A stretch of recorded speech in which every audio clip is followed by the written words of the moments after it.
హరి ఓం. ఓం శ్రీమాత్రే నమః. భక్తి ఒక భావం అయితే జ్ఞానం ఒక అనుభూతి. ఈ ఆలయం ఈ రెండింటిని కలుపుతుంది. పచ్చని చెట్ల నీడలో, శుభ్రమైన గాలిలో, ప్రకృతి ఒడిలో ప్రశాంతంగా వెలసిన ఈ పవిత్ర స్థలం కడప నగర శివార్లలోని శ్రీ లలిత పంచాయతన ఆలయం. చుట్టూ విస్తరించిన పచ్చని ప్రకృతి, గాలిలో నిండిన ప్రశాంతత, ప్రతి అడుగులో కనిపించే దైవ సాన్నిధ్యం ఇక్కడ అడుగు పెట్టగానే మనలోని అశాంతి మెల్లగా కరిగిపోతుంది. ఆలోచనలు నిశ్శబ్దమవుతాయి. ఇది కేవలం ఒక ఆలయం కాదు, ఇది ఒక సాధనా స్థలం, ఇది ఒక అనుభూతి. ఈ ఆలయ ప్రత్యేకత పంచాయతన పద్ధతి. మరి పంచాయతన అంటే ఏమిటి? మన సనాతన ధర్మంలో జీవితానికి మూలమైన 5 దేవతా తత్వాలను ఒకే స్థలంలో ఆరాధించే విధానమే పంచాయతన పూజ. ఇక్కడ ఆ 5 దైవతత్వాలు అద్భుతమైన సమన్వయంతో దర్శనమిస్తాయి. మన సనాతన ధర్మంలో దైవాన్ని విభిన్న తత్వాల సమన్వయంగా దర్శిస్తాం. వాటికి వివిధ రూపాలు ఉంటాయి. పంచాయతన పూజ అంటే జీవితానికి మూలమైన 5 దైవ తత్వాలను ఒకే ఆవరణలో, ఒకే స్థలంలో ఆరాధించటం.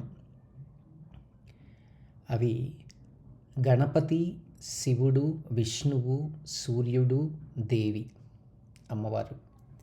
గణపతి ఆరంభతత్వానికి ప్రతీక, శివుడు లయ ధ్యానతత్వానికి ప్రతీక, విష్ణువు స్థితి ధర్మతత్వానికి ప్రతీక, సూర్యుడు శక్తి జీవన తత్వానికి ప్రతీక, దేవి సృష్టి మరియు చైతన్యతత్వాలకు ప్రతీక. ఈ 5 సమన్వయమే మన జీవిత సమతుల్యత. ఈ ఆలయంలో ఆ సమన్వయం మౌనంగా మనతో మాట్లాడుతుంది. పంచాయతనంలో మొదటి దేవతా విగ్రహం విజయ గణపతి. విజయ గణపతి ప్రతి కార్యానికి ఆరంభం, ప్రతి మార్గానికి విఘ్న వినాశకుడు. వక్రతుండ మహాకాయ సూర్యకోటి సమప్రభ నిర్విఘ్నం కురు మే దేవ సర్వకార్యేషు సర్వదా. ఈ ఆలయంలో గణపతి దర్శనం మన అంతరంగంలో ఉన్న అడ్డంకులను గుర్తు చేస్తుంది మరియు వాటిని దాటే ధైర్యాన్ని ఇస్తుంది. గణపతి దర్శనం తరువాత కంఠేశ్వరుడు, ఆలయంలోని హృదయం లాంటి స్థలం ఇది. ధ్యానం, వైరాగ్యం, జ్ఞానానికి ప్రతీక.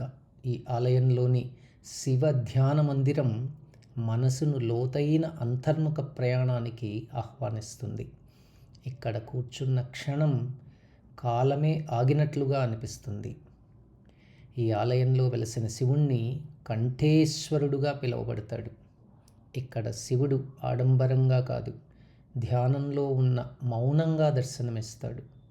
ఇక ప్రత్యేకంగా ఉన్న శివ ధ్యాన మందిరం మనసును లోపలికి తీసుకెళ్తుంది. ఇక్కడ కూర్చుంటే ఏమీ చేయనక్కర్లేదు, ఏమీ అడగనక్కర్లేదు. శివుడు మనలను మార్చడు, మనలను మనకే పరిచయం చేస్తాడు. ధ్యానమూలం గురోర్మూర్తి, పూజామూలం గురోపదం, మంత్రమూలం గురోర్వాక్యం, మోక్షమూలం గురోకృప. ఓం త్రయంబకం యజామహే సుగంధిం పుష్టివర్ధనం ఉర్వారుకమివ బంధనాత్ మృత్యోర్ముక్షీయమృతాత్. విజయ గణపతి, కంఠేశ్వరుల దర్శనం తరువాత శ్రీ సూర్య భగవానుడు. ఆలయంలో వెలుగులా దర్శనమిచ్చే దేవుడు శ్రీ సూర్య భగవానుడు. ప్రతి ఉదయానికి ఆరంభం, ప్రతి జీవానికి శక్తి, జీవానికి ప్రాణం శ్రీ సూర్యభగవానుడు. ఆదిత్య హృదయం పుణ్యం సర్వశత్రు వినాశనం జయావహం జపేన్నిత్యం అక్షయం పరమం శివం. సూర్యభగవానుని దర్శనం తరువాత పంచాయతనంలో 4వ దేవత శ్రీ మహావిష్ణువు. లోక సంరక్షకుడు, శాంతంగా స్థిరంగా ధర్మానికి ప్రతీకగా దర్శనమిచ్చే దేవుడు శ్రీ మహావిష్ణువు. ఈ ఆలయంలో విష్ణువు జీవితంలో సమతుల్యతను నేర్పించే దైవం. ఎంత కలత ఉన్నా లోపల సమతుల్యత ఉండాలి అనిపించే ఆ దైవ దర్శనం మన జీవితానికి స్థిరత్వాన్ని ప్రసాదిస్తుంది. శాంతాకారం భుజగశయనం పద్మనాభం సురేశం విశ్వాధారం గగనసదృశం మేఘవర్ణం శుభాంగం లక్ష్మీకాంతం కమలనయనం యోగి హృద్యానగమ్యం వందే విష్ణుం భవభయహరం సర్వలోకైకనాథం. ఇక పంచాయతనం కేంద్రంలో శ్రీ లలితాదేవి, ఈ సమస్త దైవతత్వాల మధ్య కేంద్ర బిందువుగా వెలసిన అమ్మ శ్రీ లలితాదేవి. ఆమె శక్తి, ఆమె కరుణ, ఆమె జ్ఞానం అన్నీ మౌనంగా అనుభూతికి వస్తాయి. ఆమె దర్శనంతో మనసు మౌనమవుతుంది, హృదయం భక్తితో నిండిపోతుంది. లలితాదేవి దర్శనం భక్తిని జ్ఞానంగా మారుస్తుంది, జ్ఞానాన్ని కరుణగా మారుస్తుంది. ఓం శ్రీ మాతా శ్రీ మహారాజ్ఞి శ్రీమత్సింహాసనేశ్వరి చిదగ్నికుండ సంభూత దేవకార్యసముద్యత. శ్రీమాత సృష్టిలోని అందరికీ శుభప్రదమైన తల్లి, శ్రీ మహారాజ్ఞి గొప్ప సార్వభౌమ రాణి, శ్రీమత్ సింహాసనేశ్వరి అష్టైశ్వర్యాలతో కూడిన సింహాసనంపై అధిష్ఠించి ఉంటుంది. చిదగ్నికుండ సంభూత, ఆమె జ్ఞానమనే అగ్నిగుండం నుండి ఉద్భవించింది.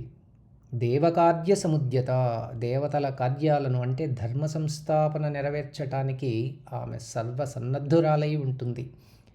ఈ ఆలయంలో ప్రకృతి మరియు దైవం మధ్య ఏ గీత లేదు. ఇక్కడి నిశ్శబ్దమే ఒక ఉపదేశం, ఇక్కడ శాంతియే ఒక సాధన. భక్తి మనస్సును శుద్ధి చేస్తే జ్ఞానం దిశను చూపిస్తుంది. ఈ రెండూ కలిసి అనుభూతిని ఇచ్చే దేవాలయమే ఈ శ్రీ లలితా పంచాయతన ఆలయం. ఇది కేవలం చూడాల్సిన ఆలయం కాదు, అనుభవించాల్సిన ఆలయం. మీరు కడపకు వచ్చినప్పుడు, మీ మనసు అలసిపోయినప్పుడు, లేదా మీలో మీరు కలవాలనుకున్నప్పుడు ఒక్కసారి శ్రీ లలితా పంచాయతన ఆలయంకి వెళ్ళండి. చూడటానికి కాదు, అనుభవించటానికి. శీఘ్రమేవ శ్రీ లలితాదేవి దర్శన ప్రాప్తిరస్తు. ఈ దేవాలయంలోని ఇప్పటిదాకా వివరించిన దేవతా విగ్రహాలను చూడాలంటే మీరు కడప రావాల్సిందే. మరి ఆలస్యం ఎందుకు, ప్లాన్ చేసుకోండి. ఓం శ్రీమాత్రే నమః.